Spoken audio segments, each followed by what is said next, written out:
Okay, next up we've got Gwion Mathias. So, welcome to Gwion.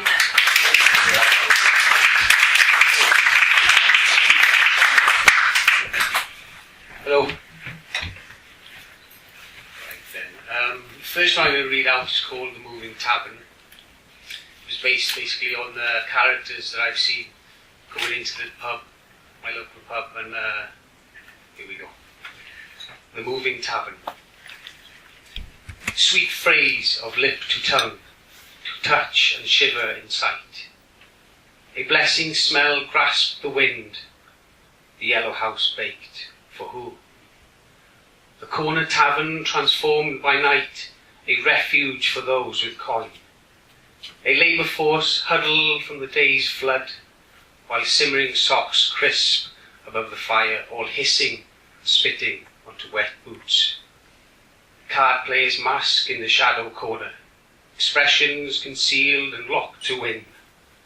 Cigar clouds hover above the deck, moving like a storm from breath to breath. Eyes travel, actionless, motionless, to hustle.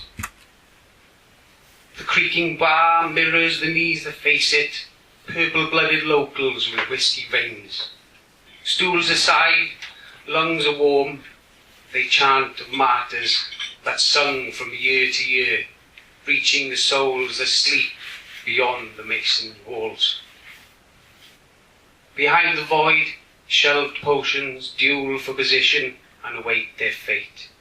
Above the reaches, a nude bottle withers as the last drop is ferried.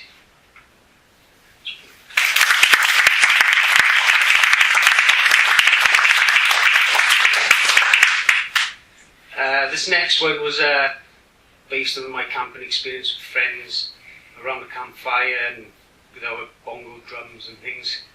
So yeah, here we go. It's called Drums, Fire and Sea. After a sweat, summer storm, chewed up timber rests across the golden mouth, delivered from the morning's dry, salted sun. Moist dunes whistle liquid back into the sky from snake-like winds that carve the kindled grass, sharpening the glass-blown bladed tips for the barefoot tourist.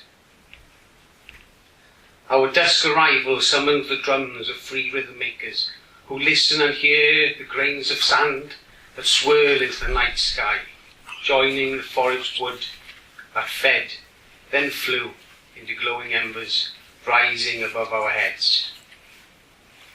The vibrating beats from warm skin slows the pulsing flames that talk in figures of blistering colour. We embrace the fiery pit of coastal fumes, inhaling the mix of air beyond the veiny moss-coated rocks, where visioned eagles tune their sight in the darkest of night. A cindering piece of mast bellowed lonely smoke on our crackling circle of fire. It lingered to form a scene of curled seas and creatures carved on boughs that swallow the noisy froth flying wet, slicing through the liquid land with eyes from east to west.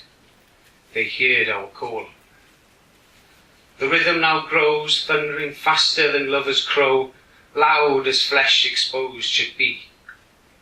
The ocean's surface displayed a new moon for all our eyes and 14 sisters to see.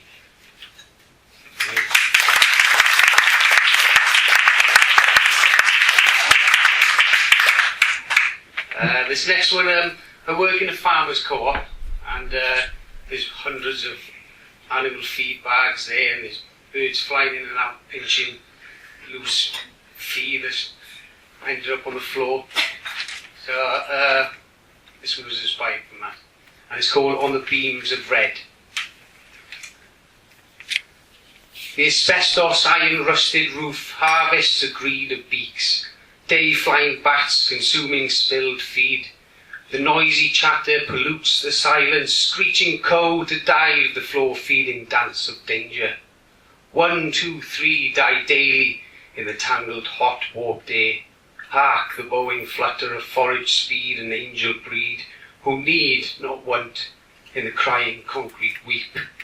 Rejected pink-winged chicks fluffed from mother's stolen straw. Life lies on the beams of red, where food means more.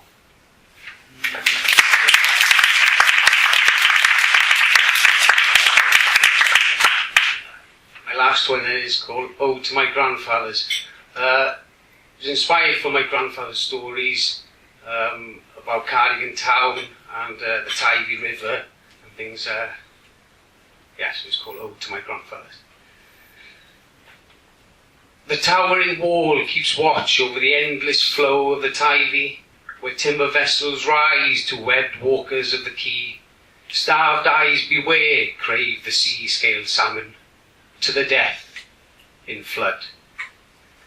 Coracle men grapple the salting tides through the slate haven channel, listening to the night-lit reeds where ticket hoppers wait for the iron-tugging steamer. With it, a breath of foreign foam casts the bay and island. Who dares anchor the ferryman's boat? Shoeless children snarl the mud-riddled mullet on the arched gateway to town. Sweat-smothered riches to all who feast on ash and sea. Not those ropes to walk the sloping streets that creak from masts and bellies. Open to whom speak of pockets deep and traders from distant shores.